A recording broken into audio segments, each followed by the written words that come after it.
Hey, I got stuff written on my refrigerator. And the other day, I read something there that said something to the extent of um, we have natural and imposed limitations.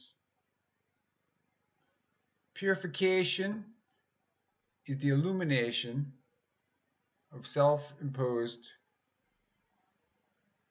limitations, right? So, what does that mean?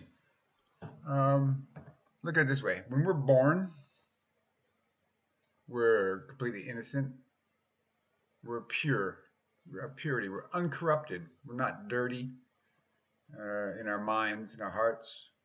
There's no prejudice, there's no hate, um, there's no judgment, there's not even distinction between yourself and other.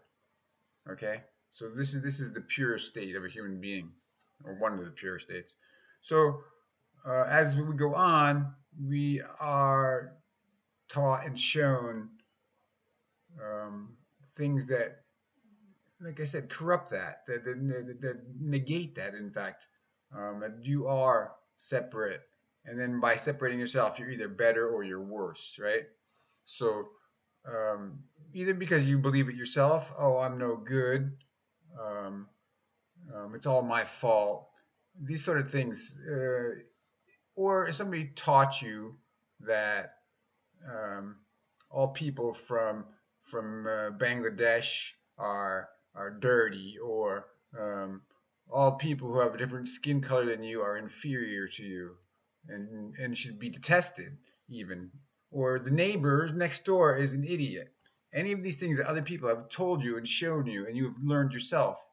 Well, this is what I'm talking about. These are limitations of yourself imposed by others and maintained by yourself.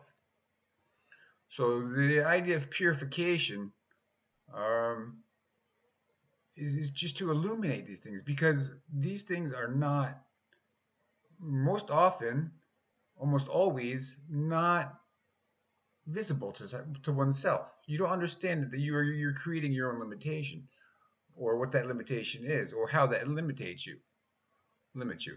Um,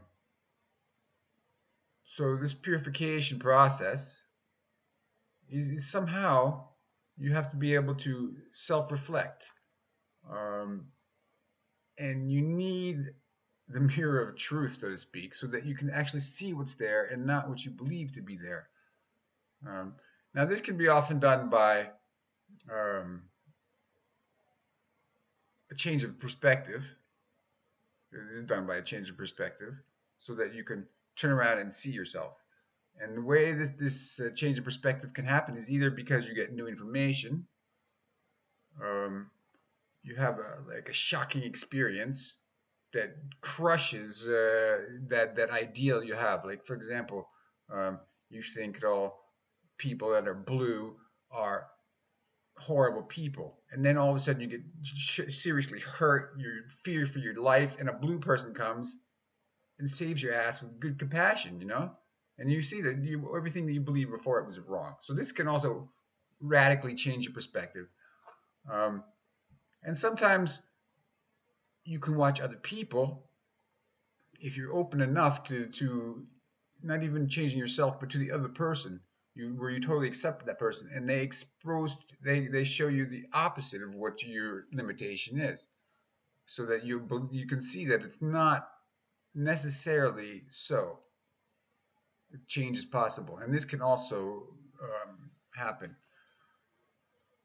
So how do we do purification? There's all kinds of rituals for purification, and it's written many times: purification by fire, purification by ice, the pure sword that cuts through lies, the truth. This purification symbolism and such. Um, there are rituals in Japan where martial artists stand underneath ice cold waterfalls that are dropping, I don't know, 10 meters or something, and pounding on their head, and they stand there for as long as they possibly can. And through this, they learn endurance, and that they can, yeah. Well, I don't know what they learn. You have to ask them. But it's a purification process. Some people purify by prayer. And I don't really think it matters how you do it, what your technique is. I think what matters is sincerity with how you approach it, right? So it could be walking in the woods.